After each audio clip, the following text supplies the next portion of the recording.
బంగ్లాదేశ్ మరొక పాకిస్తాన్ కాబోతుంది. పాకిస్తాన్లో ఇప్పుడు భారత్లోకి వచ్చి ఉగ్రవాదం చేయడానికి భయపడుతున్నారు, వణుకుతున్నారు. ఎందుకయ్యా అంటే తాట తీసి వదిలిపెట్టింది, ప్రాణాలు తీసి వదిలిపెట్టింది. ప్లస్ పాకిస్తాన్ నుండి నేరుగా రావడానికి ఉన్నటువంటి అవకాశాలు మూసేసింది భారతదేశం.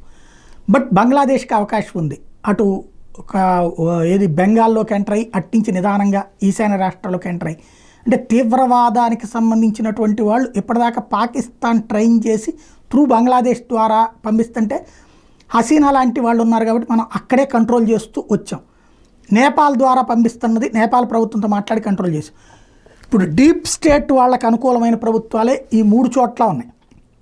నేపాలు, బంగ్లాదేశు, అట్లాగే మధ్యలో ఉన్నటువంటి భూటాన్ కావచ్చు, ఇవన్నీ పాకిస్తాన్లో కూడా వీళ్ళ అనుకూల ప్రభుత్వాలు ఉన్నాయి. కాబట్టి ఇప్పుడు ట్రైన్ చేసినటువంటి వాళ్ళని త్రూ బంగ్లాదేశ్ చిట్ట గ్యాంగ్ వైపు నుండి అక్కడ ట్రైనింగ్ ఇస్తున్నారు, భారీ ఎత్తున ఆయుధాలు కూడా సమకూరుస్తున్నారు అన్నటువంటి సమాచారంతో అప్రమత్తమైంది దేశ వ్యవస్థ.